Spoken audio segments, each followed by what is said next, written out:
What is up, everyone? Chapel from Annethepolar here. Time again for Chapel's top 10 list of albums 2019 edition. So we're going to delve right into it because I've got quite a killer list, I think, and I've got quite a bit of honorable mentions. Some really awesome albums that, you know, they didn't make my top 10, but they're still great, badass albums. I even have a list of disappointing albums, and I want to give a shout out to some underground artists as well. But we'll get to all that. But first, we're going to start with number 10. My number 10 album for 2019 is Amon Amarth, and the album is called Berserker. You know, Amon Amarth, I did a Chapel's Concert Chronicles on them this year, and they are very much Viking metal's favorite son. They're probably the most popular Viking metal band out there. But you know, I can remember back in the days when nobody knew who they were. You know, and Viking metal wasn't quite as popular. It was on the underground for sure. There was a lot of underground bands in Sweden, Norway, Finland. Amon Amarth has took the ball and run, and kudos to those guys. And kudos for making a record that, you know, personally, as a fan, I always thought they peaked at Twilight of the Thunder God, and then every album after that's not been bad. It's just been, you know what you're going to get when you buy an Amon Amarth record. But this one, they threw a few curveballs in some of the songs that, you know, may have stepped outside their comfort zone, which kind of is what made it in my top 10. Their new drummer is definitely different in style, and that may add to it. It may take away, depending on which side of the coin you think. But for me, I thought it added to a lot of stuff. I miss some of the older sound with the old drummer, but hey, what do you do? Number 9 is, when it comes to like taking classical music and smashing it together with black and death metal, I don't think many do it as good as Flesh God Apocalypse, and their new album Veleno is just amazing. Sound-wise, it's grander. You know, listening to previous albums, they're a great band, but I think sound quality in the studio is the best on this record that I've heard on any of their records. The one single, Sugar, you know, I know it sounds funny. You're like, oh, black and death metal, Sugar. It's a song about heroin. It's a song about heroin addiction, you know, which is another term for. It brings all new meaning. Remember that Sugar. Old classic? Sugar, sugar, Sugar. Yeah. That's funny. That's funny. I think System of a Down, and I go Sugar, and you're like, you know, Sugar, Sugar. Like that old 50s song. Whatever that was. I love it. But really, truly, it's about heroin addiction and the horrors of heroin addiction, which, you know. That's hilarious. Yeah, I'll have to play that for you. That's great that you pop like that.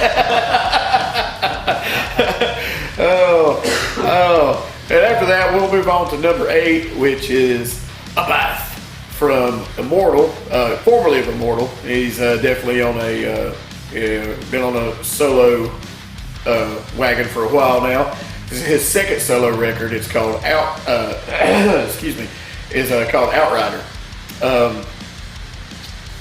It's compared to lots of things that he's done before. I love it. I love what he does.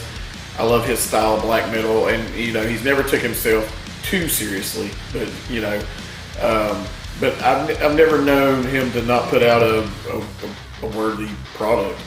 And Immortal put out their first record without him and made a great record, even though he wasn't the vocalist anymore. But Outrider I liked better than I liked the new Immortal record, for sure. So go out there and definitely get the new Abath record. I hear next year he'll be in North Carolina with the mighty Mayhem. So that ought to be interesting to have some real black metal in North Carolina. You know, I mean, honestly, you know, they don't come through here much. Yeah. You know what I mean? You can catch some black metal shows, but Might be a little frightening. They might be, you know. They might be black metal guys frightened to come to North Carolina. It's too much green. Right, man. Moving on to number 7 is a band that also made My Concert Chronicles this year. It was a big surprise. They opened up for Children of Bodom and Swallow the Sun and Wolfheart. They were Summoner's Circle, and their new album came out this year, Become None.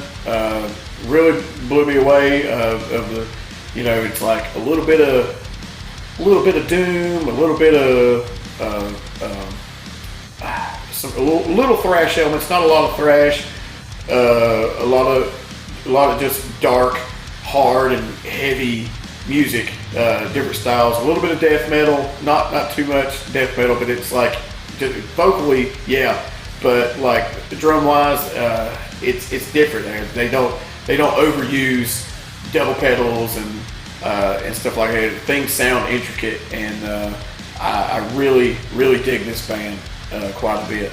I had a lot of fun sitting at home listening to their album and playing the Friday the 13th game where I'm just Jason and I'm going around killing camp counselors. It's pretty.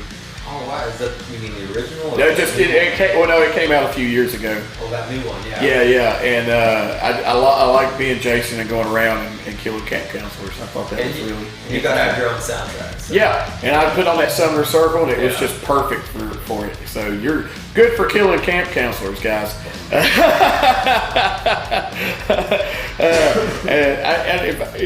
must say, the Balrog General is one of my favorite songs on that record, and thank you guys for writing that song.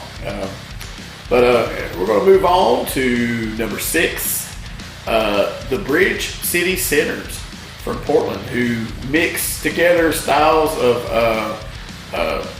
like folk music, bluegrass, but with a punk kind of mentality, and they're just like pirate folk music. I don't know, not pirate as in they talk about pirates, but I mean I think they live that life, like just that hard road life.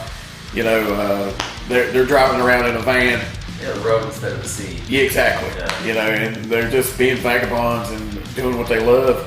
But their new album, Here's to the Devil, is musically, these guys blow me away every time. Anything I've ever heard, but I can't tell you anything that I don't like by this band. I love their style. I love how they present themselves, and lead singer Libby Lux. Libby, you were awesome. And I mean, the song "Virgin Sacrifice" is it's so wicked sounding. Yet it's like all these folk instruments, you know, playing. You know what I mean? But it sounds like it could be, you know, the devil would be listening to it. You know what I mean? Like if the devil liked folk music, or you know, any kind of folky bluegrass style, they do it in a style that I think the devil would love. It's just dark and great. And but Here's to the Devil. I'd heard a lot of those songs before the album came out. You know, YouTube does wonders. But when the album came out, I was like, oh, you know, they changed this up. But I dig it. And also the song Ashes, one of those heartfelt songs I've ever heard. And it literally breaks my heart when I listen to that song. But I love it every time I listen to it. But number 5, halfway through the list, New Orleans Exhorter finally come back with a new album. They hadn't had an album out since 1992. Yes, how insane is that? And this is a band that a lot of people think, you know, people are going to say, I don't think I know. All right, no, you don't. You don't know. And if you do know, then send me a message. But a lot of people, you know, think that Pantera took a lot from Exhorder, especially Phil. Did that guy sing like Phil? Sort of, kind of, I guess, in the early days. But on this new record, which is called Mourn the Southern Skies, is straight up just, how's the best way to put it? I mean, it's old school, hard hitting, dirty sounding metal. You know, and it was just kick ass from the first song to the last song. And you know, 30 years of not putting out a record. I don't know what these guys were doing in between. I'm sure there was other bands and stuff. I don't know. But that's a long time. A long time. But see, they were paving the way for some metal bands back then, and then you know, it just ended. But this record blew me away. How great it was, and it's you know, it's a little groove based, but it's not like, you know, like a Pantera power groove. I don't think it's the same. You know what I mean? I'd have to try that. Yeah, but it is. It's just hard hitting, in your face, middle finger, you know, to everything kind of metal. And I really dug this record. Even though we're talking about one of the most hard hitting records, heavy records. The one that just beat it out for me on number 4 was the new Baroness record. Baroness is a very. They used to be from Savannah. I think they're based out of New York now. Their lead singer, basically mastermind, John Baisley, he's also an artist. He does their artwork as well. He does artwork for other bands too.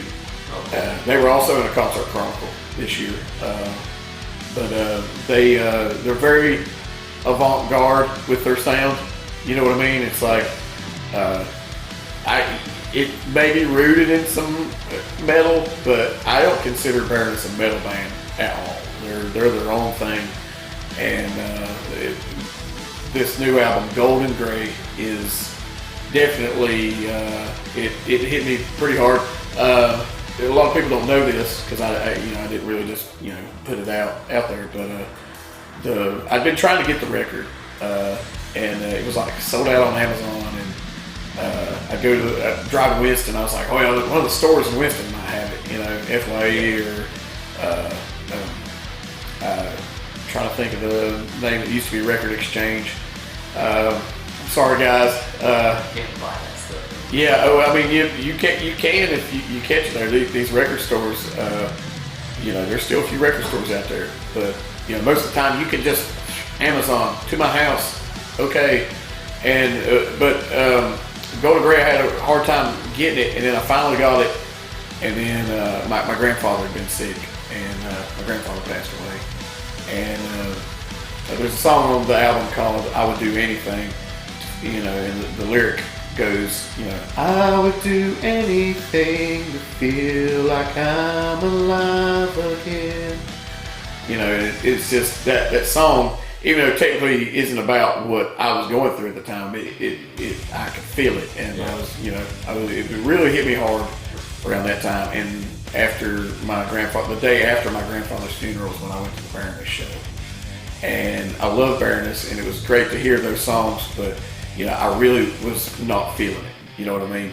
But I was like, I gotta go see Baroness. What am I gonna do? Just sit here and mope around all day? It's better to get out and get your mind into other things. But it was probably my least exciting Chapel's Concert Chronicles because I really wasn't, I wasn't feeling it. I wasn't into it. My intro and my outros were real short. I'm surprised you did one. I mean, you don't have to do one for every show you go to. No, that was the point. I have to do one for every show. I went. There's an upcoming one we're going to have soon that people are going to laugh at. I took my friend's little girl, Tori, to see Pop. Is that your goddaughter? Yeah. And I took her to see the pop star, new upcoming pop star, Conan Gray. He's big on like some YouTube stuff, and it was definitely not my element. But when the Concert Chronicles comes out, you'll see why. Actually tomorrow I'm taking her to Raleigh to see the band The 1975 too, which is they've been around for a minute, but that's cool. All right, everyone, my number 3 could have easily been my number 1 this year, but it was a hard. The top 3 was hard. It was a really hard decision. Here's the bronze. Yes. So number 3, Devin Townsend, and the album is called Empath.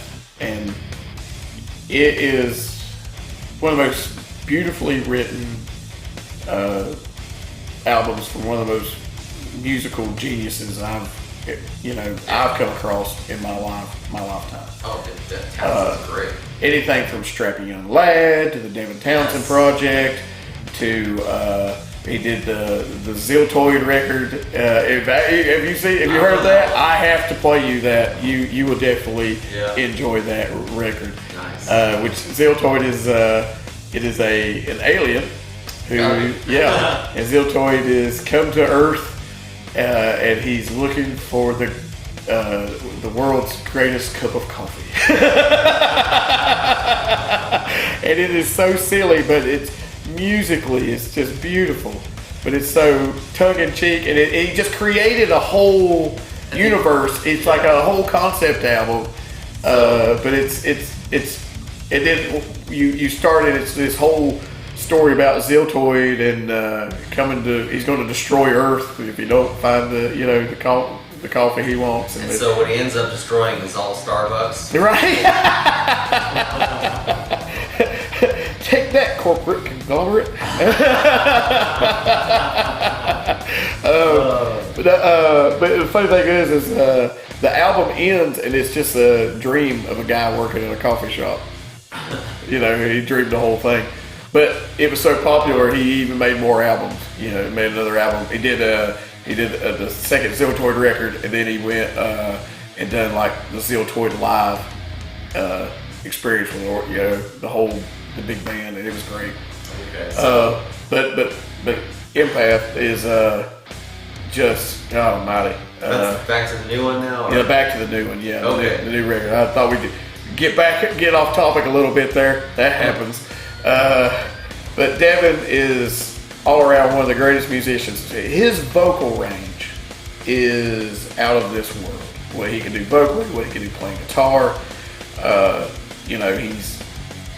This record really, I guess, delves deep a little bit into where he is, mentally. I think that's how he does records, wherever he's at mentally, really comes off on the record. If he's not, like he quit doing Strapping Young Lad well over 10 years ago.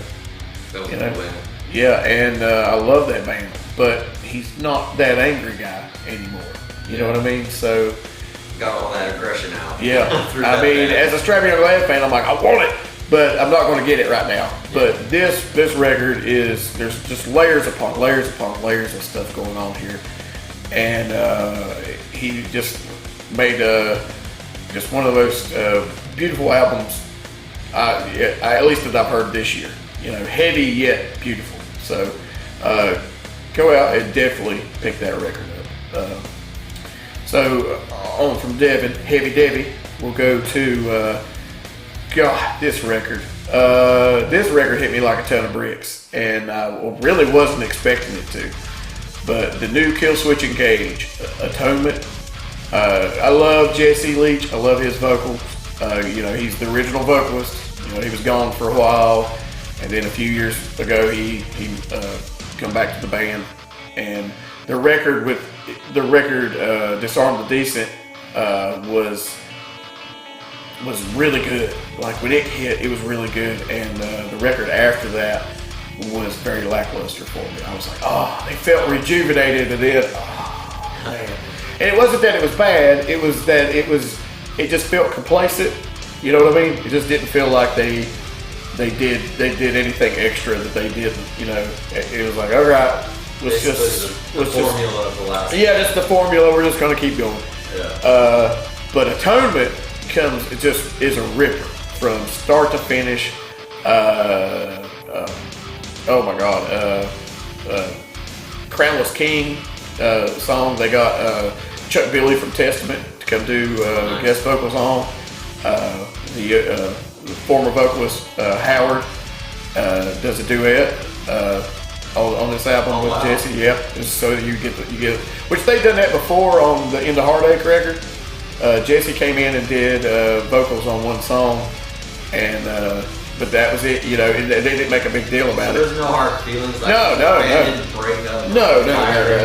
No, it was just, you know, it was a thing. Howard, you know, Jesse was going through his thing in the beginning, you know, and he was like, I don't, personal stuff, and I don't want to, you know, I don't want to be around. I think the band was drinking a lot, and he didn't want to be around that, and he was being depressive, and he was going through some stuff, and he didn't want to be part of it. Well, same thing kind of with Howard. Howard been doing it for years, but, you know, he had his own depression he was dealing with and things, and then he was like, you know, I can't take this anymore.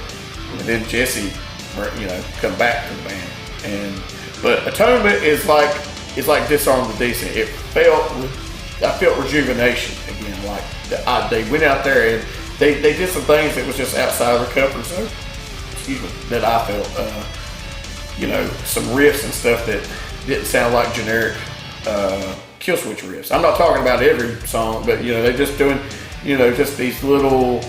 There's like a few little evil riffs in the background of stuff, just little added stuff that, you know, they're, you know, I think I like seeing bands when they do that, when they, you know, they're not making the same formula over and over and over again. It's like, of course you're going to have your style on it, but you know, show me that you can do other things and step out of that comfort zone. And they really did. This record blew me away, start to finish.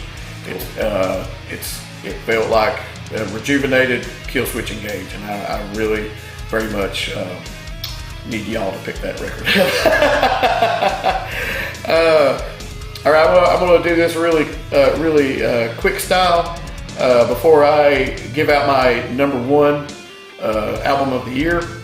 We're going to talk about honorable mentions, so I'm going to throw it out really quick. My boys Crowbot, Mother Brain, great record. Like I said, saw them live twice this year. I love those guys a lot. But definitely pick up their record, Mother Brain. Silvertomb,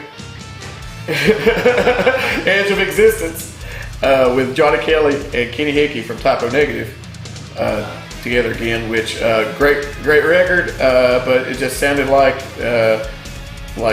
I know it was a lot of leftover stuff from their band Seventh Void that they were doing before, and you know, Seventh Void kind of just went away, and now we've got Silvertomb, which it just felt like Seventh Void album number 2. They stepped up, but it felt like the same band to me. But it was great.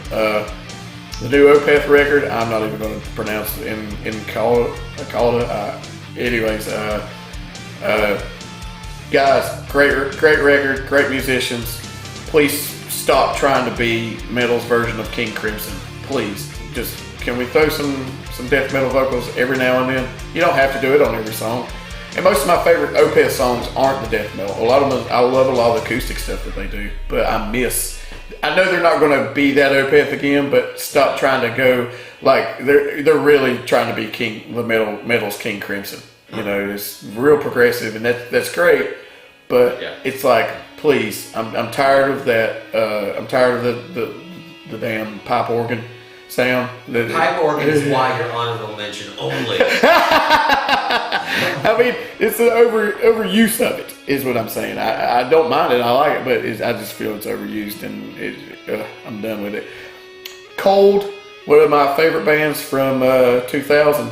You know, 13 Ways to Bleed on Stage was one of my all-time favorite records.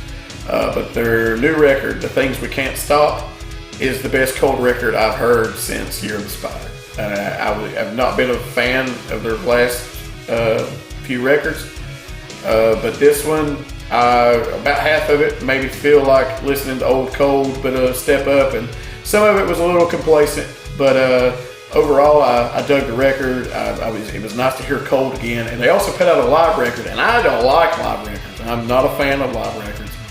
Really enjoyed the new Cold live, and they restructured the song Bleed with piano, no acoustic guitars, just Scooter and the piano. It is one of the most beautiful things I've ever heard. So definitely check that out. Let's see what's next on the list. My boys from A Killer's Confession, the indifference of good men.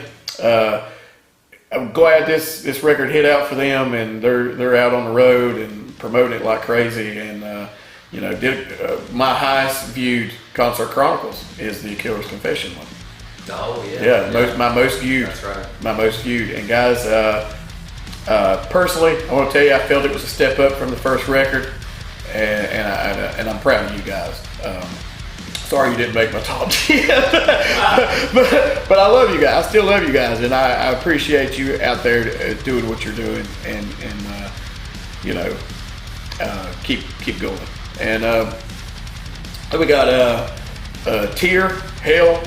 Tear is another, you know, they write Viking metal, but it's more melodic, and they don't really do they don't do like growls or anything like that. It's just very melodic, heavy metal.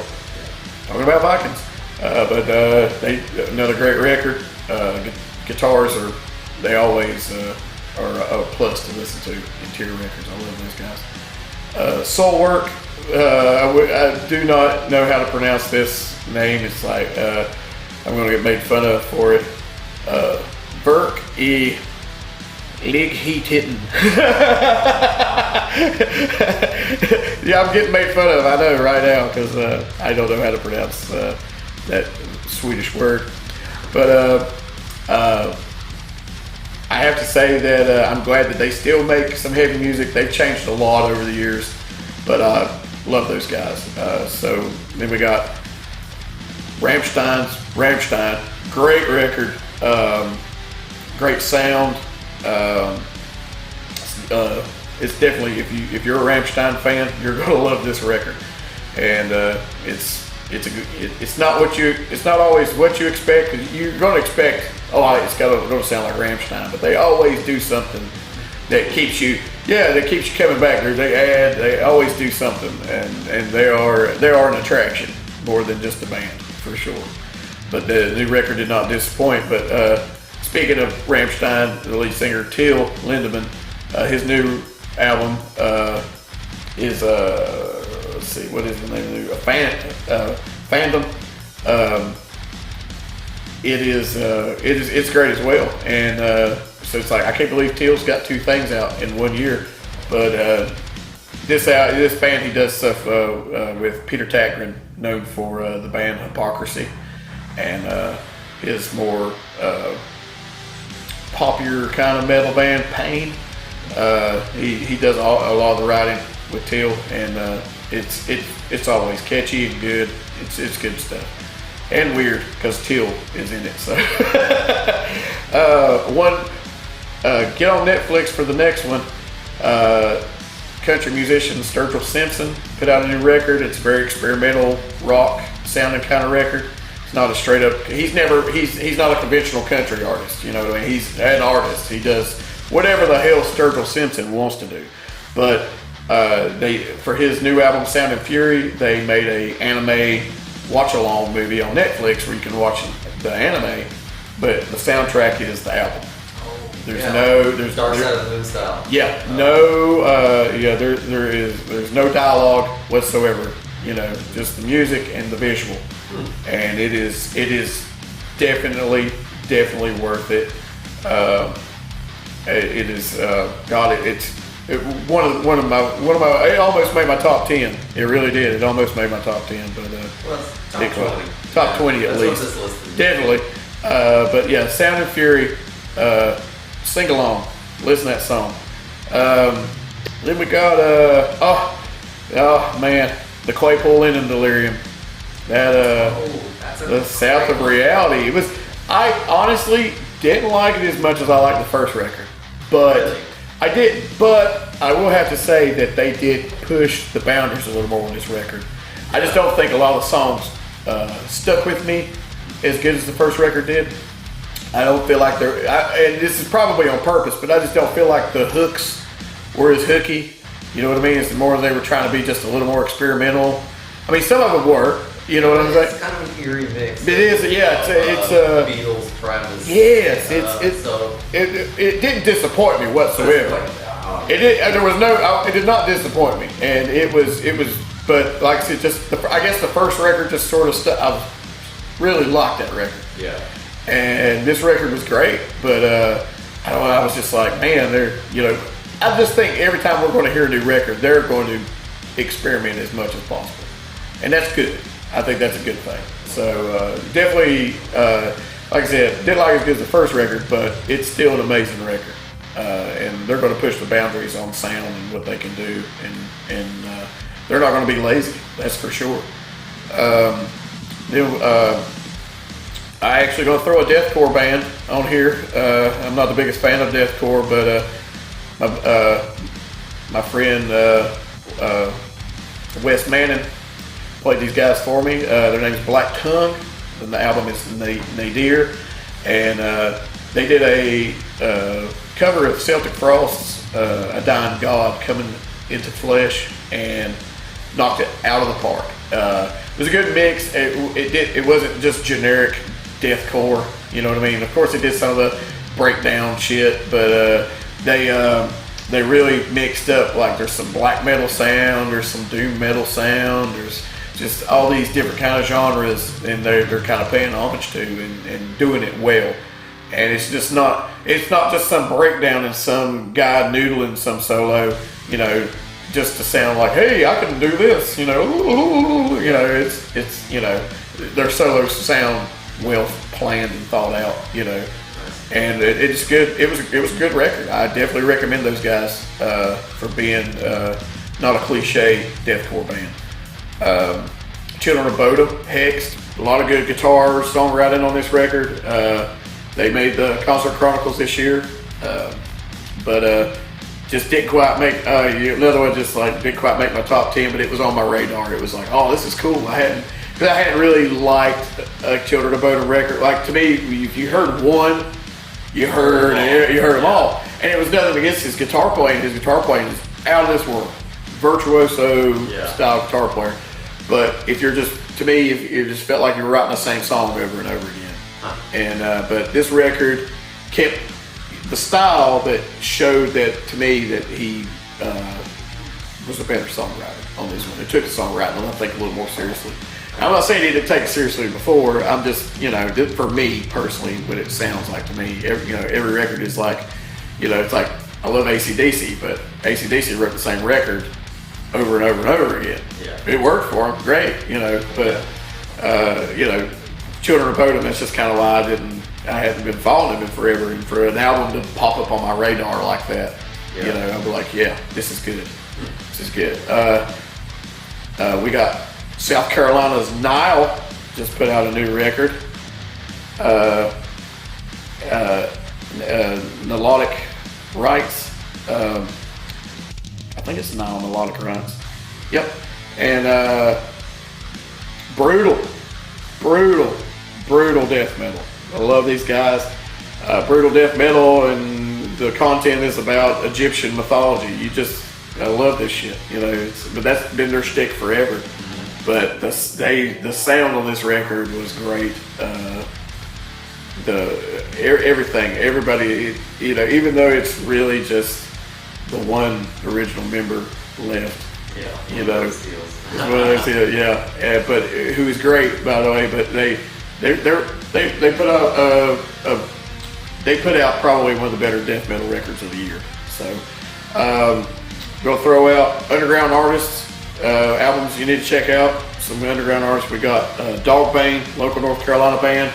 The Idols of Woe. I give it up to those guys. I've played shows with those guys, and I want to throw them out there. They're definitely an underground band that you need to check out. The Devil and the Almighty Blues, their new album Trey, is a great stoner groove kind of feel record.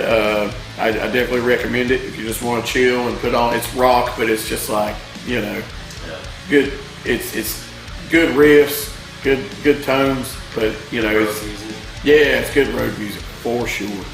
And also Deceased, King Fowley's band. Put out Ghostly White this year, and it's definitely worth a pick up. You know, pick that up for sure. You know, if you know what to expect when you listen to Deceased, you're going to get what you're going to get. And King Fowley is unapologetic, and I love him for it. Now, to get to my disappointing albums of the year, I'm not going to spend too much time on this, but big fan of A Pale Horse Named Death, but their new album, When the World Becomes Undone, The title track is the best track on the record, and it just drones out for me. I don't like how he changed up, not harmonizing his vocals like he used to in the first 2 records, and it just it left me. It just left me wanting, not wanting more. I wanted more out of what you usually do, man. But I'm still a fan. I just was just very disappointed. Korn, The Nothing. That's exactly how I feel about this record. The Nothing. I can't believe I wasted my time, which I knew it was going to be, but I'm sorry. Sorry, guys.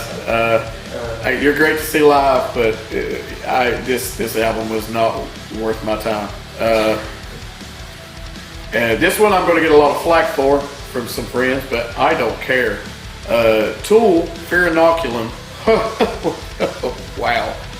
If you want to know what I really think about Fear Inoculum, and I'm a Tool fan, but if you want to know how I feel about Fear Inoculum, please listen to my friend Jordan on his podcast, Out of Sight, Out of My Mind, and myself and Falcon and Barnaby Jones guest on it and talk about the new Tool album with Jordan. And so if you want to know my true feelings, go on Spotify and look up this podcast. Slipknot, We Are Not Your Kind. 3 good songs, and that's about it for me. I'm not even going to name the 3 songs. I tried because I like Slipknot. I remember seeing Slipknot in 1999 when there were nobodies, opening an Ozfest and destroying and just being brutal as hell, man. And their second album, Iowa, is just, I love that record. It's just a brutal it's their most brutal record. And it kind of sounded how they sounded on stage to me at that time, you know. You know, of course they become a bigger band, and you know they changed their styles. You know, it's changed a lot from the early days. But so now they went soft. Well, no, it's yeah, in a sense, you know, but it's just a little too modernized for my liking. But they were already kind of going that way anyway. Yeah. But it's just my whole thing was I probably would have felt different if in interviews they weren't like talking like it was going to be their next Iowa, like it was that to me I'm like, cool, I'm not expecting them to do Iowa sound all over again. I won't if it's newer Slipknot with the sound they have now, you know, I just wanted to hear some brutal stuff, and you can throw in the beautiful ballads and whatever. I don't care as long as it's there. I mean, the Slipknot fans are going to love it regardless. You know, but for me, on a personal level, I was just like, don't compare it to such a brutal album and say, oh, it's going to be our next Iowa, and then you put this out, and there's definitely a lot of songs on there that wouldn't give you that feeling, you know. So I'm sorry, but and my other biggest disappointment of the year was In Flames, The Mask. That's a bummer. A big bummer. There's one song on there. I want to go ahead and say guitar solos sound great, but the songs have become too popular sounding kind of metal. You know, I don't. And they've had this sound now for a little while, but I've listened to some of those albums, and I still find some stuff that I really dig. About half of the last album. Yeah, it's like there's part of the album's great and part of it's kind of yeah. But this whole album was with one good song. See, I actually bought it and I can't find it. Really? I think I listened to it once. I have no clue what it is. That's the universe telling you not to listen to this album. Yeah, I was looking for it. God. Oh, but all right. Let's get to the main one, the number one for me this year. Oh, we still haven't done number one. We haven't done number one. Oh. Well, let's give it to them right now. Whew, man. It has been quite the Royal Rumble with 30 bands, I think, or more, you know, vying for the top spot. But the top spot can only go to one, and that is Swallow the Sun. And the album, When a Shadow is Forced into the Light. Or excuse me, into light. Wow. These guys take doom and death metal and like melodic metal and sort of smash it together and make such a beautiful sound. The vocals range from the deepest, darkest growls to just the most pristine sounding harmonies. They're harmonizing together. It's just great. All I can say is "Upon the Water" is one of my favorite songs that's ever come out this year. And the whole album in general is nice start to finish, since the previous album before was very boring for me. And I love Swallow Sun. I love all the records except pretty much that one. So, but this one takes you on a journey, and it's another one, because it's a little slower, but the heavy parts, man, are just really accentuated, and really, grab onto you.